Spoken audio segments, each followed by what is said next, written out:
All right, we're back again with part two. And now we're going to continue and we're going to get into talking about the NBC report and out of country teachers that they're not telling you about. And how does all of this make teachers feel, but they're not really sharing it? They're not really talking about it. So Sandra, tell us a little bit about the NBC report. How did you get involved with NBC? Let me tell you what happened, as the kids say. Yeah, tell us the history. I've been interviewed on NBC before because I make YouTube videos for parents because I like to keep us all connected. She's on YouTube, yo. I am. I'm like LA rocks. Lopez rocks LA. Check the show more section. I'm gonna share her like channel. I make videos for the parents so that they know what happened to the kids during the day. So that when the kids get in the car, the parent has watched my video. It's like a minute video, and they're like, "So how did nouns go today in language arts?" And then the kids' eyes pop out of their head because they know what happened in the day. Yeah. Because when you ask your kid, "What'd you do today?" Nothing. Exactly. How was your day? Good. Exactly. So I make these little videos. Anyway, a couple of years ago, they interviewed me. It was all awesome. So she called me the other day, and she's like, "Hey, I want to ask you about the teacher shortage. What's really happening with teachers?" And I said, "Oh, I'm kind of busy, but okay." So she comes over, and she's like, "So tell me, what's going on with teachers?" Now, I just gave it to her straight. I'm like, "You need to pay us. I know I keep saying it, but like everybody lives on money. It's the energy of the world. Yeah, there's no way around it. Right. We're losing teachers left and right, the seasoned teachers, because we just can't afford our bills. We can't afford to live in Broward County. So we're quitting.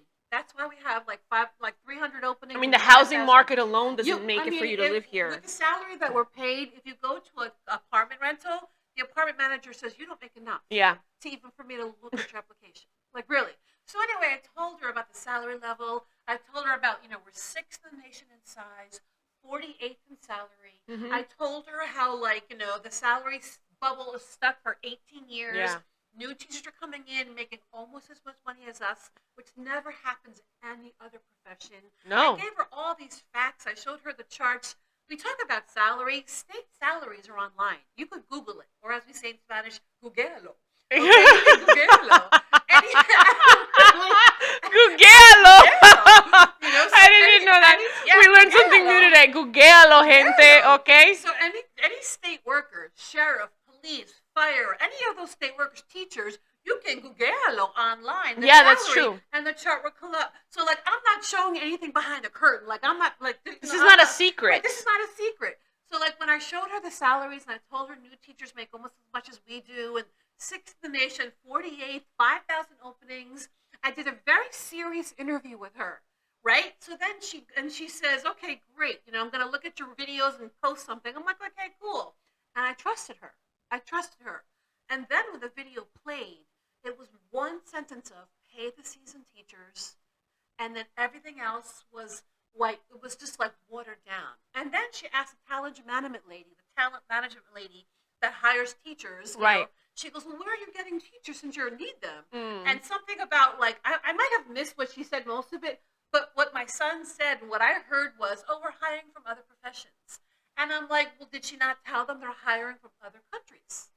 And no, she did not. And I'm like, "Why did she not bring in that real big point?" It's a big nugget. That's a big nugget. It's a big nugget of information. information. They're outsourcing teachers is a pretty big deal. As a mom, I would like to know that you're hiring teachers from out of the country that don't speak English as a first language. I would want to know that as a parent. I'm so happy my kids are out doing great because of our Broward County teachers are succeeding, but they didn't tell the whole truth.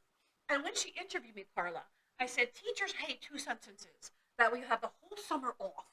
I don't know any teacher that doesn't work 2 and 3 jobs during the summer. Yeah. None of us. None of us are at the beach. We are working. Mm-hmm. And the other thing I hate, I told her, please do not tell her that, please do not say that teachers love kids so much that we don't care if we're not paid. So what does this person do? Oh my God. She wraps it up with, "But Miss Lopez loves teaching so much, she doesn't mind the pay." And I'm like, wrong! That is the wrong statement. That is exactly what I told you not to say, baby. NBC, shame on you. You did the teachers wrong. You literally told her not to do that. Not to say that, and she edited it so that it sounded like, "It's okay, you can pay me whatever." Furious. I'm furious at NBC. She apologized via text. I wrote her boss. It was just terrible. Fake news. So don't watch NBC because they're not telling you the truth, especially local news. So she made teachers look like idiots. Not Yeah. just me, because like I'm just one of many teachers, but the way she presented us Yeah. was like, you don't have to care about us. It's okay because we're so disrespected and uncared for and unvalued that we don't have to really be paid.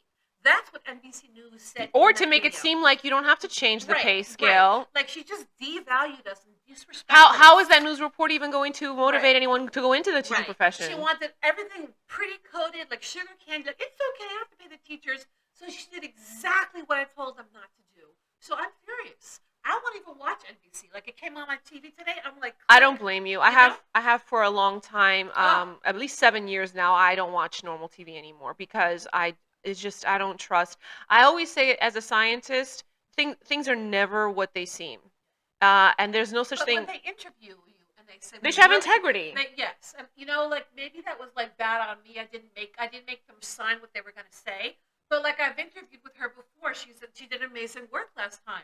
I don't know why she thought it would be okay to say exactly what I told her not to say. I feel like they just because that's the mindset. Wrong. That's the mindset that exists socially in this country specifically when it comes to teaching. It's just a way out for them to get the funding, but they're not using it for salaries.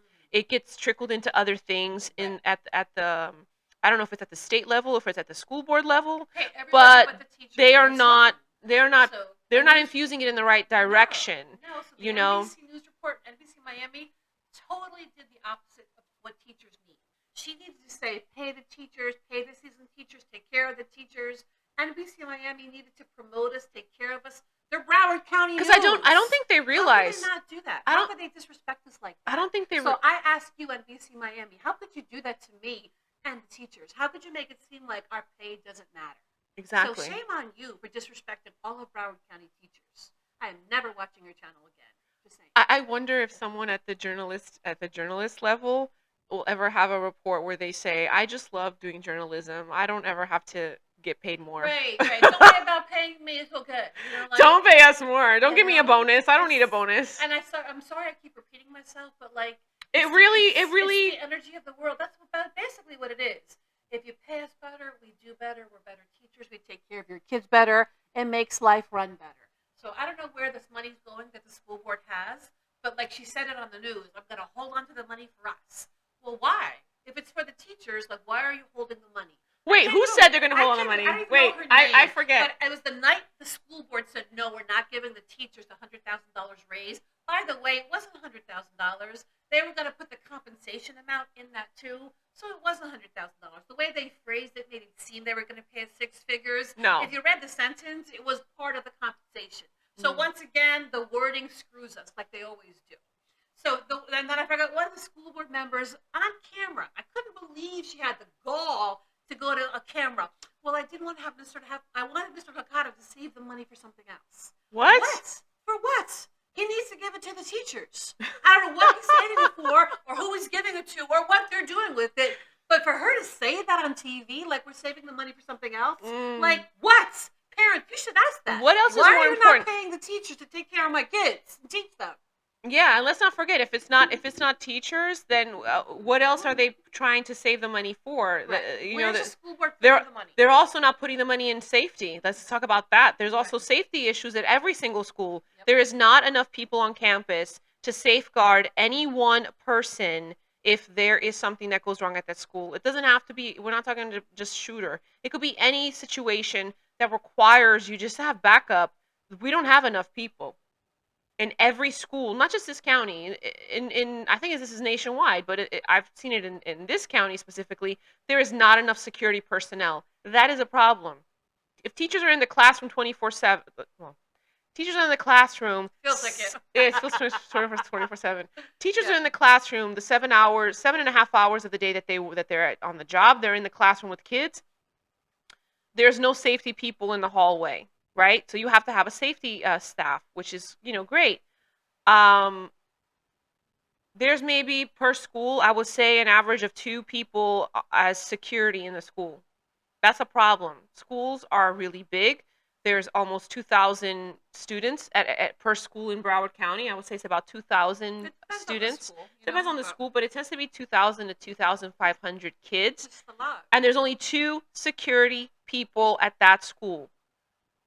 a mall doesn't get visited by that many people in 7 hours.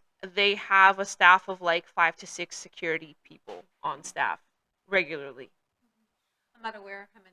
I'm in the portable, so I don't see a Yeah. whole lot. I mean, I pop I out and I mean, see there are some security, but schools you're in now. the building, so you see a lot Yeah, different but eyes there than are some yeah. schools now that are better. They do better with that. Like our school is way better with that. They infuse a lot more into having security staff that is robust. But I'm talking about other schools. I'm not just comparing the culture at my school to how every school is. I'm talking about schools in general. I think that's something that the media doesn't talk about, but yet they will be the first, the parents who don't realize this will be the first ones to take, the police officer on staff on campus. They'll take them to court to sue them when the security isn't done correctly. When meanwhile, we don't have enough on foot on that in that area for protection. I'm all about being proactive. You know what I mean? If you have good teachers, seasoned teachers in the classroom, Yeah. it stops the escalation of a fight pretty quickly. If you have new Things teachers, don't get to that point. Yeah, they that's another don't. thing. They don't get Things to don't that get to that point. No, because a seasoned teacher knows Joey's mad, Jeremy's mad. I got to do something here. You just brought up another good I'm issue. gonna hold Jeremy. I'm gonna just ask him for something later. I'm gonna let Joey go to class. I'm gonna alleviate a fight. A new teacher just doesn't have that experience. So never mind that it never has to get to security. A seasoned teacher, we know what to do when there's escalation. Yeah. Do. We And know we how do it smoothly so the kids don't even know about it. we know how to diffuse bullying, which is another thing. Absolutely. It's part of the reason why violence gets to the point it does at schools. So we know how to diffuse it. But when you have people that are not as in Trained like that. trained or just seasoned teachers, you or don't know have what the you don't know. or have the emotional intelligence because they don't have the experience Or the culture. even or the culture to understand, they don't diffuse the bullying. Mhm. And then it gets to the point of the kid brings a weapon to school to harm someone They just because don't they know how, feel they feel invalidated for whatever reason. They feel insulted for whatever It's reason. just seasoned teachers know what we know. You know what I mean? Exactly. Like, you just know what you know. So NBC really was disappointing how they put the report together. Huge. Talk a little bit about the out of country teachers that they didn't mention. I just, like I said, I'm in the business world. Whenever we didn't want to pay, for the certain amount of American items, it's called outsourcing. Yeah. You go out of the country and you get something cheaper. The quality is different, the material is different, but it's good enough. And when you're talking about paper, when you're talking about bike tires, good enough matters. It's okay. I mean, you know what I mean? But it's not too bad so when just it's that. outsource teachers because you don't want to pay the experienced teachers to bring in new teachers from out of the country because you can pay them less. That's another slap in the face. It's a total slap in the face, and parents need to know. That's a slap in the face because you know what that tells me? That tells me like, we don't have to raise your salary, Right. Brandis. We can bring new teachers Because in. we can bring someone else from If you don't Thailand. like it, you can quit, and we'll bring in somebody Yeah. cheaper. We'll bring 2 more people from the Philippines, which to them is like, oh my God, I'm becoming American. But I don't even know if that's what that's another issue too. So you mean to tell me that you will invest in their immigration process? That's a more worthy situation to invest in than someone who's already in house, a full citizen, uh, has the verbiage to teach the subject they're in and the experience of their subject, and also the capabilities of dealing with mental health issues that they are presented with on a daily with students. You don't want to invest in that, but you'll invest in someone from the Philippines that isn't even a citizen. Or anywhere. Like I said, I don't care if you're from Mexico, where I'm from. Like they were not even born care here. Where you're coming from. If you're paying new teachers cheaper and you're outsourcing them, you're taking them from a different country so that you can pay them cheaply and put them in our classrooms and not telling the parents. That's the big issue for me as a parent. You need to tell the parents the truth. Mm-hmm. You're not taking them from different professions. You're taking them from different countries. Yep. You're putting them in the classroom because you don't want to pay the teachers who are seasoned, experienced, and can handle the kids and grow them and help them. You're just outsourcing the teachers and you're letting go of the seasoned teachers because you can, because parents don't know. And I feel like my job as a teacher is to teach. Parents, I'm telling you, this is what's going on. So do something about it if you're not happy with it. Yeah. School board, superintendent, reach out, talk to them, make appointments. This is not okay with you. I'd rather pay my experienced, seasoned teacher who loves to be there. Yeah. Who loves to be there. We lost 3 teachers in the past couple of weeks. Did you know that? No, I didn't. I didn't know that. Have been there almost 20 years that love teaching just because they can't afford to keep living in Broward County and work. You know what I mean? So we got through new teachers that are going to be great, I'm sure, in a couple of years. But we lost 3 really good teachers. So when the classroom's out of control with a new teacher because they're new, it's like Yeah. then the parents want to act. So it's like, you know what? Be proactive before that happens. Before that happens. Talk to the school board. Yeah. Talk to the school board. Talk to the superintendent. Say, I'm tired of this. I'm tired of you not telling the truth. I'm tired of you hiring teachers that are not qualified. They're not certified. They're not from our, they're not from where they need to be taking care of our kids. And not everybody can homeschool. And some parents will say, well, my kid goes to private school or charter school. There too, it's happening there also because they're under the school board umbrella. I don't think they realize that. People think that their kid goes to private school that they get to escape. Same thing. It's the same thing. They just keep it on the down low. Yeah, they keep it on the down on the hush. You don't know. Right. And when you go in to meet a teacher, they bring in the teachers that are seasoned to show face, and they kind of tuck away the other teachers. Exactly. There's also this idea now that with artificial intelligence like ChatGPT and some other apps that are available and accessible, pretty soon you won't really need a physical teacher in the classroom. But the problem with that, and some people will say, well, that's great because then we don't have to have so many salaries taken up with different people because there'll be artificial intelligence. Yeah, but if the something about social psychology, if the human brain doesn't have socialization, interaction with other humans at a real-time experience, their empathy and compassion centers in the brain actually get shut off. They stop being activated. So then you end up having a human being that has the inability to be empathetic or compassionate. They don't understand it. And as much as you try to explain it to them, if they don't have those experiences in those moments of growth and development, an adult person, you try to explain it to them, their mind is already programmed that way. It's very hard for them to get those empathy and compassion centers activated.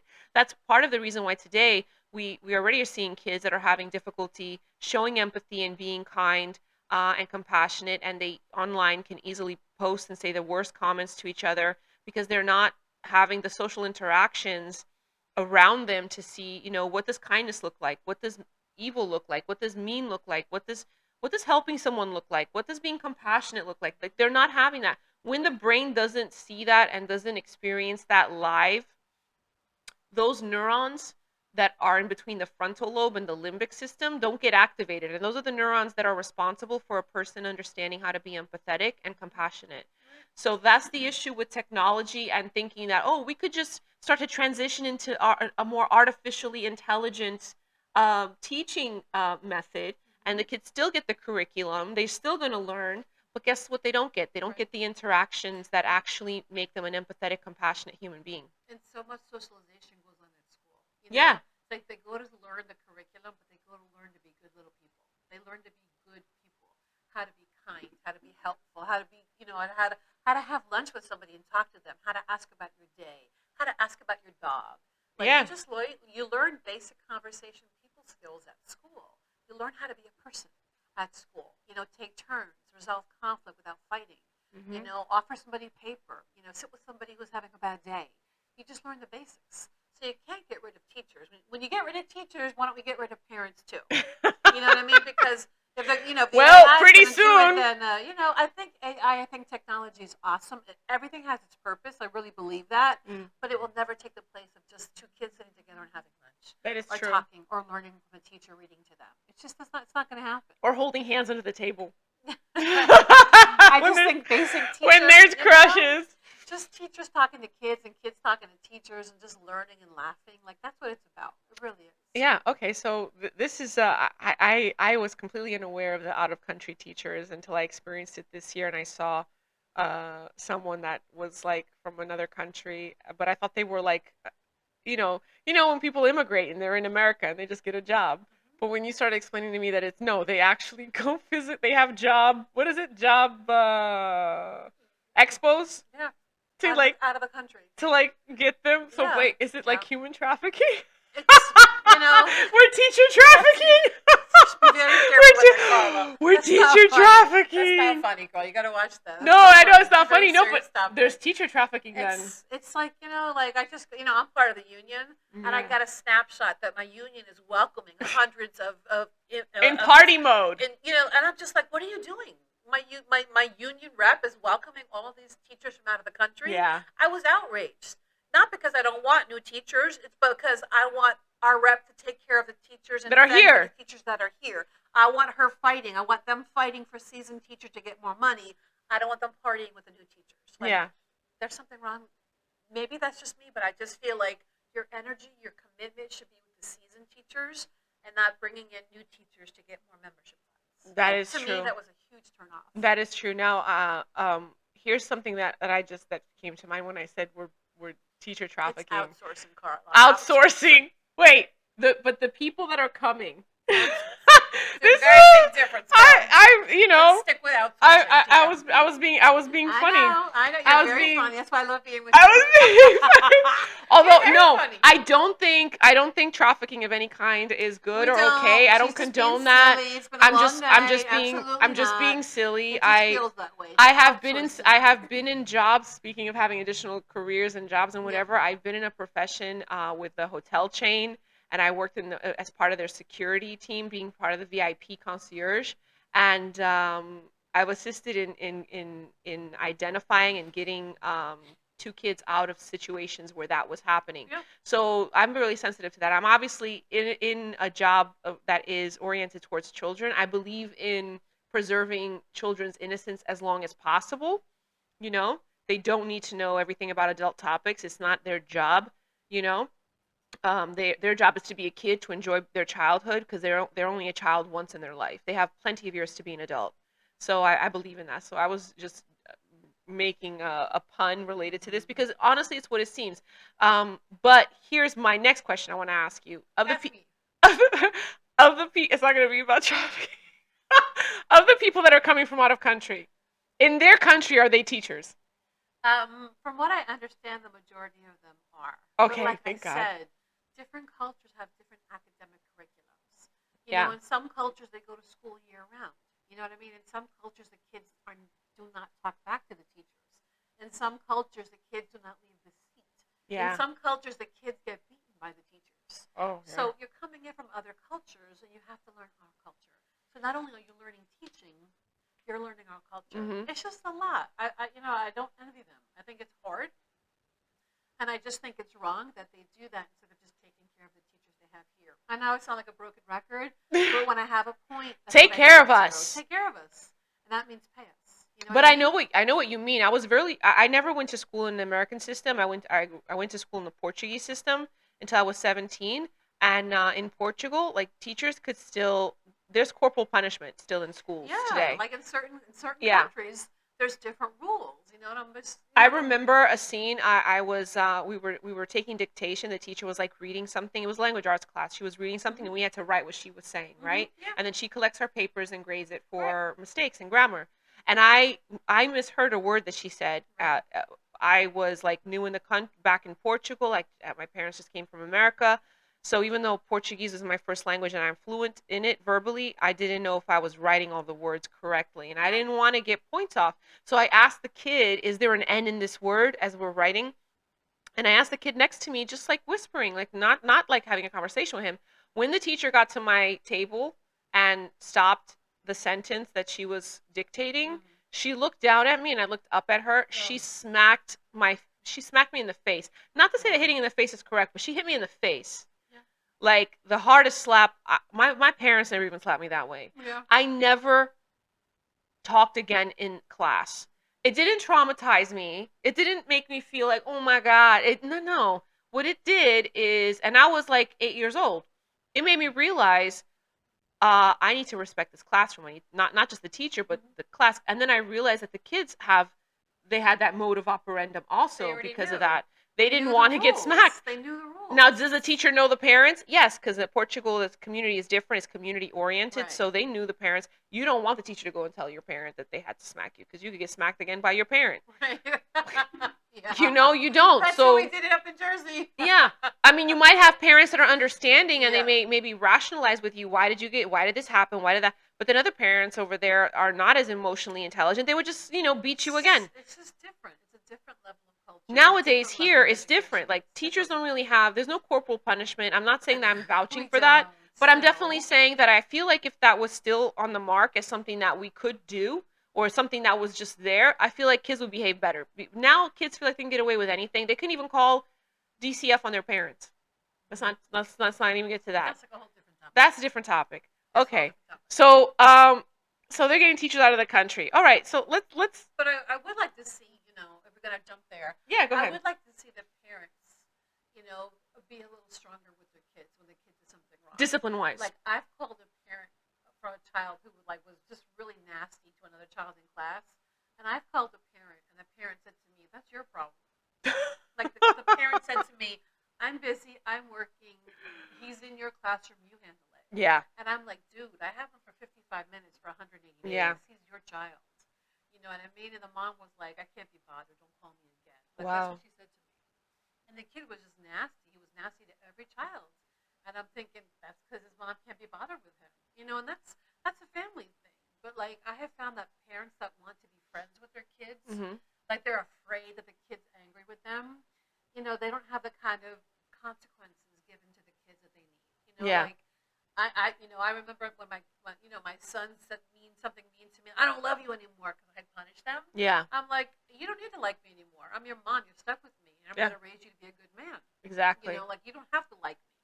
And I think sometimes the parents just get afraid because of different family dynamics. They don't spend as much time or whatever. Right. The parents get afraid that the kid doesn't like them. It's fleeting. It's a moment. It passes in the kid. The kid needs the consequence of learning how to be a good person. That is true. You don't hit, you don't touch, you don't insult, you don't bully, and it's okay if the kid doesn't like you for a couple of days. Like they're stuck with you till you're 18. Till they're 18. Yeah. So it's okay. It's okay. That's what I would tell the parent. It's okay. I definitely think that discipline at home is important. There's as kids grow and develop, there's a different way to shift your relationship with them. There's a way to be friendly with them without having them cross the barrier of disrespecting you as a parent. And we're parents. Not a lot. So Yeah. we're talking from experience. Not a lot. And we're both now single moms. I could definitely say that it's like navigating an ocean that sometimes is calm and sometimes it's Storm. sometimes it's stormy, and you kind of just have to. Ride it out. You can't change your boundaries. As a parent, you have to kind of stick to your boundaries with them of what is and isn't okay. Teach them the reasons why. You have to be a role model also for them. You can't teach your kid about compassion and you're a mean person to other people. You can't, teach your kid about integrity and you're a person that connives other people or fools other people. And they see that because kids do see you. Kids see everything. Exactly. They see everything. You And can't. they tell us everything too. And they tell us everything. They do come to us and tell us a lot of things that sometimes we're like, I don't want to know this, Yeah. please. Yeah, exactly. Like, Yeah, they'll tell us, oh, my dad said this at the table, I know. or I heard my mom talk about that, I and know. we'll just be like, oh my Pretend God. not to hear that. Yeah. Yeah. It's just Yeah. family stuff. I But- call it kitchen table talk. That's part of You the know? reason why having people that are out of the country that don't speak English correctly in the classroom, can be problematic because sometimes you don't understand what they're telling you, what they're talking to you, what they're sharing with you, and then you don't even know if that's something for concern or not. That's the other issue too. That's a good point. I never thought about that. Yeah, because you don't hear it that way because you don't even know what the words are. You don't know the language. You may not know those words at all, but the kids are talking about it, and then you don't know how to. You don't even know that assistance is needed.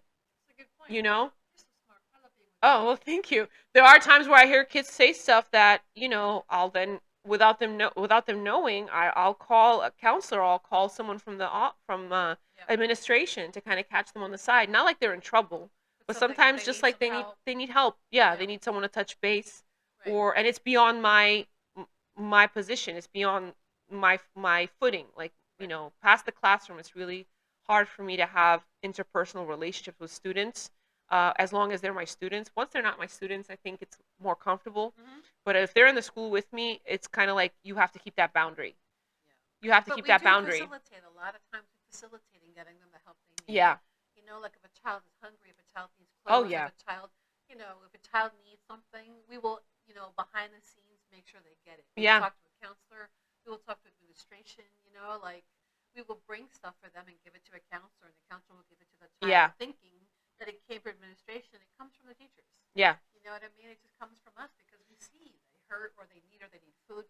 A lot of times I go to Sam's and I buy a big breakfast bar Yeah. bag because the kids come to school and they're hungry. Yep. You can't think when you're hungry. So I'm like, grab a breakfast bar and let's get That's sweet. You know I'll what I get mean? munchkins. Yeah. I'll bring You munchkins from Dunkin' It's Donuts. just like, it's just what we do because we love the kids. But that doesn't mean you can't pay us. It just Yeah. means you should pay That's us another more. that's another you just brought up another good reason why they should pay us more, because teachers, Oh, so much. it doesn't matter good or bad, good humored, bad humored, good personality, bad personality person. Anyone in the teaching position always ends up buying, always ends up having a bill, not just supplies and materials for the classroom for activities, of snacks, grocery. When you're a teacher, you have an additional grocery bill to your grocery bill. Yep. You know, and you could be like, well, why is that? Because of what Sandra just mentioned. Sometimes they come with no breakfast. The parents are in a rush in the morning. There's no time. Yep. No breakfast, or they're hungry, or Right. they don't have money for lunch, Right. or at the end of the day, they didn't eat anything all day, and they come to you because they saw that you were snacking on something really yummy. Can I also have it? Or sometimes the snacks is just to motivate them to feel like they're getting rewarded for a really hard job. Sometimes the kids want snacks more than they want points. Yeah. I know for me, fifth period, when it gets to that late in the day, there's Yeah. we have like 11 a.m. lunch. Yeah, So that's it's early. like a brunch. So by fifth, sixth period, they're starving. So like I let the kids have snack. Mm-hmm. And for the kids that don't bring snack, whether they forgot or their parents just can't do it, I always have a big bin of food. Like just grab something. You know what I mean? Just Yeah. grab something. And it's just like So that's you don't additional wanna see a kid go hungry, expenses. That's you just additional. don't, Yeah, that's additional expenses. They do give us an amount per year for class supplies, but what they give us per year for class supplies is like 1 month's grocery bill. 1 month, it's a week. Maybe a week. You It have depends two how much kids. you're eating. Oh, that's right. You have Like, 2 kids. I have 2 boys. It's a week. Okay, for me But it's like bottom almost a line is, month. like you've heard before, teachers are always taking out of pocket money Yeah. to help the kids in some way or another, because they always find an excuse not to give us what we need. Yeah. So once again, it's like here the kids, the teachers can handle it. Do you ever We're just they pat us on the head like you can take care of it. You're not really. do you valued. ever have kids that you have to give school supplies to Yeah. out of your pocket? Yes. How many time. how many a year would you say that is? Or yeah, how I many a would year? say at least Average. 10. At least 10. 10. At least 10. The first couple of days of class, at least 10. No I never pens, thought of that. No papers, no spiral, no folder, backpacks. You know what I mean? They don't have it. And we live in a very upscale community. Yeah, we do. I mean, the parents come to school in their Jaguars and their Yeah. Range Rovers, and the kids have Jeeps. $200 sneakers. They got the new Yeezys, Yeah. but for some reason they don't have school supplies for like a week. Yeah. So it's like I'm not gonna let them suffer. Like I give them paper and pens and stuff. Otherwise, it's a 0, and then the grade goes down. Then it's a mess. Mhm. It's a mess. So we're always giving. It's constant giving. Oh wow. I didn't realize it was Yep. 10. It was an averages for Easy. 10 per year. Easy, yeah. All right, so let's talk about how this makes teachers feel. And when I say how this makes teachers feel, everything we spoke about, how do teachers feel, but they don't really talk about it. They don't mention it because we know this. We hear it in conversations. They feel it, but they don't talk about it. How does it make them feel, Sandra? I can just speak for myself as a teacher from what I see. I feel like I hear the whispers between the classrooms. I feel the whispers between the portable. But teachers generally are very low key. Teachers are generally very not confrontational. Teachers generally don't complain to the bosses because they don't want to be seen as bad kids. They don't want it to go on their report. Right, they don't want it to get reported or anything. And then you have people like me that come to the business world, and I'm like, pay me. Like I know my value, I know my worth. I need you to pay me. Yeah. And it's like I'm seen as big and brash and bossy, but it's like the reality is to the outside world, to other professions, you're respected and you're paid. That needs to be brought into the teacher world. It needs to. Yeah.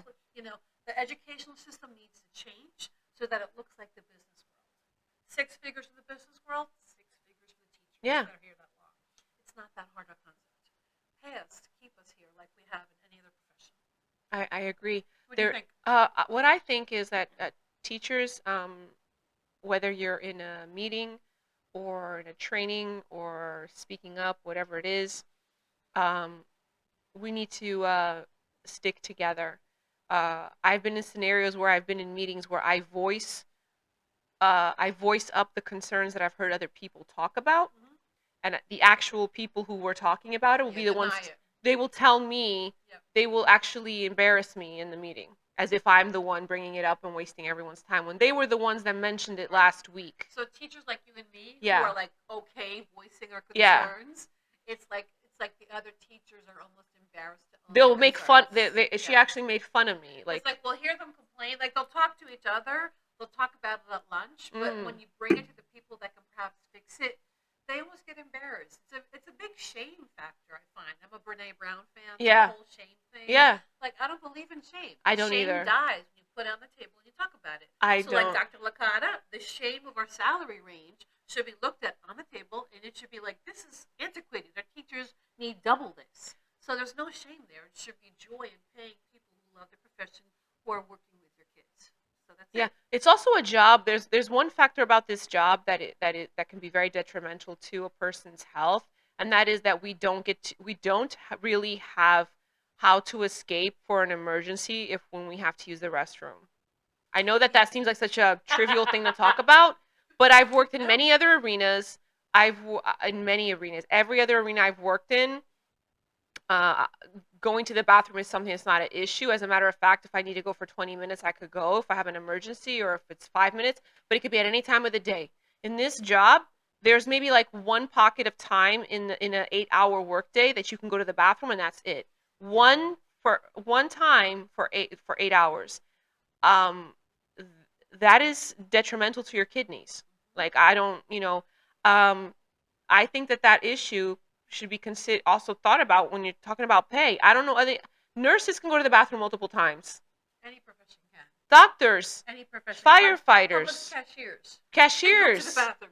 Teachers I was a makeup artist. You know? I could be like, you know what? You're gonna just wait. Give me 10. I'll be back in 5. I'll be back in 10. It's like you can't go to the bathroom. You can't go. Because there's nobody to watch your kids. Yeah, you can't. Literally. So, like, you could be dying having to go to the bathroom, and you can't go because someone's not there to watch your kids. Now, you can work with another teacher, which is what I do, but then that teacher has the burden of my 25 kids. Yeah. So they're watching their kids plus my kids. Yeah. So just health-wise, it's not cool.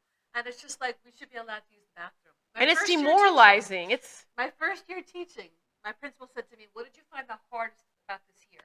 And I said, "Not being able to go use the bathroom." And she laughed, and I'm like, "I'm serious." Yeah. Like, I can't use the bathroom when I need to. That's ridiculous. It's demoralizing, I will have to say. It's unhealthy for our bodies, especially as women. Especially as women, let's not forget that if teaching is gender role oriented towards female, right? Not anymore. It's not. Females, I know, but like, if that's a profession that was developed as a result of mostly for women. Women have circumstances that happen to them once a month, and you can't be always standing and up on your feet and fully available and not have to go to the bathroom. Like, there is, I don't know of any woman, no, regardless of age, maybe after you've gone through menopause, but before then. No. Even after, I don't even know if it's happening. You have to go even more. If once a month is happening to you, ladies, you're going to, this if you're a lady. If once a month is happening to you, you need access to a bathroom, and you never know when it is. It's just another thing. Did you ever know when it was? I don't want to keep it a gender thing for me. For me, it's a profession thing. It is, like, but men too. Yes, but what other job can you can't go to the bathroom? Like, tells you no, you gotta wait. Work, wherever you go, if you're a designer, you're a retail person, you're a cashier, you're a doctor, try not going to the bathroom for 6 hours. Yeah. See how that goes for you, because that's what we have to do. Yep. You know what I mean? It's just unhealthy as a person. You know, it's just and then a professional drawback. And then I know of a situation that took place. I don't want to say names. We haven't said names of people. We did a great job with that. Never say names. I want to commend you on that. Thank you so much. Teacher had to run to the bathroom, had an emergency between classes. The kids did not recognize that, that the teacher needed to go to the bathroom. So the doors open when they ran out. So the kids just go into the classroom as the teacher ran to the bathroom because they had an emergency. Kids go inside. The teacher's in the bathroom, comes back. Some kid had taken a picture of the classroom with no teacher and sent it to a parent to complain about the teacher. The kids were never supposed to enter the classroom. They don't listen to instructions. They were told to not enter. Bottom line is we need to.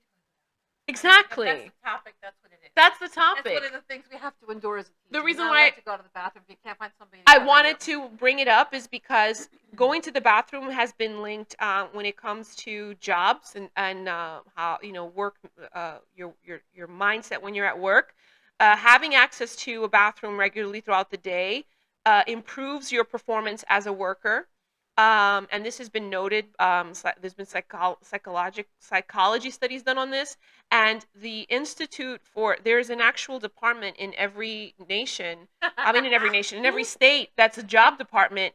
They actually have this on file, and that's one of the reasons why almost 95% of jobs have to give you. This is by law.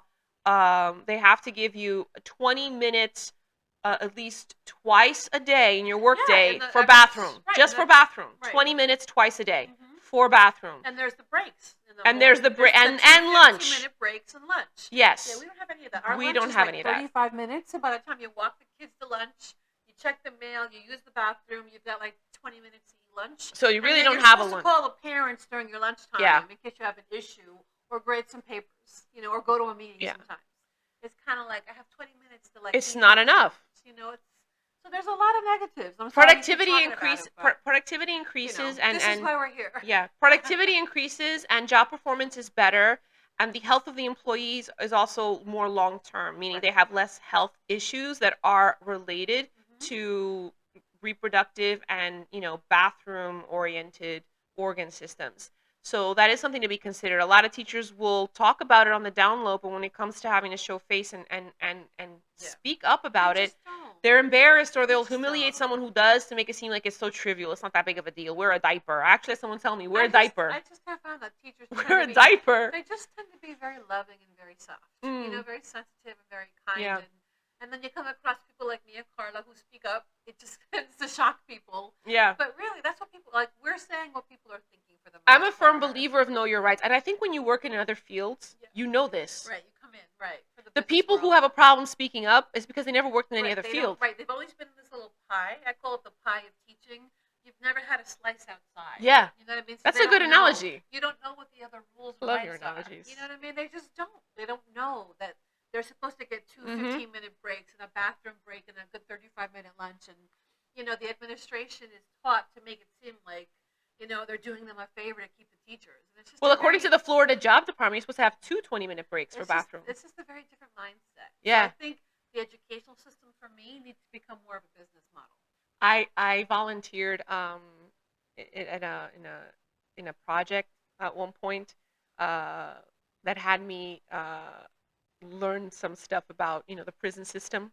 It was related to motivational speaking. Prisoners get a longer lunch than kids in school. I believe it. They get like an hour of lunch and then 30 minutes recreational time outside. Yeah, the kids in middle school, high school, no recess. They get 30 minutes of lunch, no recess. Yeah. 4 minutes or 7 minutes in between classes. Yes. I can't tell you the number of times my daughter's gotten tardy because she can't walk from one side of the building to the other. Yep. And so she gets marked tardy because she can't walk fast enough. Yeah. And that's not fair. Yeah. Right? Yeah. You have to go to the bathroom or something, you know what I mean? It's just, the campuses are big. Now, sometimes the campuses are really big. So. Okay, so this is why you should pay teachers more, because I feel when teachers are paid better, they're going to feel less stressed about their personal life. When you're less stressed about your personal life, take it to the mental health aspect, you're more likely to be kind and compassionate. Why? Because you're not stressed out about your personal life. You're able to give to others what you are feeling in your life yourself. If teachers are feeling stressed and unable to cope with life because financially it's just not going anywhere and they can't really get out of it, because you can't ask a mind to get out of something when they feel like they're in a cave and stuck there. Or, like I said before, it's the basic Maslow's hierarchy. Yeah. We all learned it in high school, psychology. Yeah. But I think they're taking that away now. Oh, yeah, because, yes, the woke agenda is taking that away. But anyway, the diagram is the base. The base take care of your base so everyone at the top. Take care of yourself. Hey, can you eat? Can you take care of where you live? Can you take care of your kids? Mm-hmm. And then you go up. And then the very top of the pyramid is taking care of other people. Yeah. And in our circumstances, taking care of other people, those people are your kids. Yeah. You know what I mean? So if we're taking care of on our base, we're happy to take care of your kids. I know. To love them like you do, to raise them like you do, to inspire and teach them like you do. But if we're worried about where we're gonna live, how we're gonna pay our bills because we're not paid enough, then that affects you, the parent, bottom line. Exactly. Anyway, I think you just wrapped it up really lovely with what you just said. I think that was lovely. Thanks. I think we had a great conversation. I think it's enlightening for anyone who's watching. I want to thank you for staying with us Thank you. for part 1 and part 2. Thank you so much for letting me join you. I love being with It you. was my pleasure. Uh-huh. It was my pleasure. I really loved it. I think we brought to your attention some topics related to teaching. And some other stuff to laugh about. And some other stuff to laugh about, my stupidities, my stupid jokes. We're real. That's what makes us great teachers. Exactly. We're real. The kids are like, "You're real." I'm like, "Yeah, I am real." Yeah, we're real people. I will see you at Target later. I hope you've enjoyed. I hope that you use some of this to set forth some movement and decision making. Call the school board. Call out the school board. Parents, you can take action. You can fix this. You're the only ones that can fix this. Yeah. 'Cause as you've seen, they don't listen to the teachers. And they don't need to tag another additional amount on your tax bill No, for our salary. They have the money. money. That's another thing we wanted to mention. It's like, ask for honesty, ask for clarity. They want transparency from us. Why don't you ask them, parents, for transparency from them? Exactly. Call the school board, call the superintendent, say, I need transparency. Where's the money going? Where are you getting teachers? And why are you not paying the seasoned teachers that we need to keep? Exactly. Anyway, don't forget to click like and subscribe and check the show more section because I'm going to share some additional information there for you. You're so cool. And some tidbits related to what we spoke about in case you just want to have a quick summary of everything we discussed. Thank you so much for staying. Remember how amazing you are. I love you for watching, and I can't wait to see you guys again. Bye. Peace out. Peace.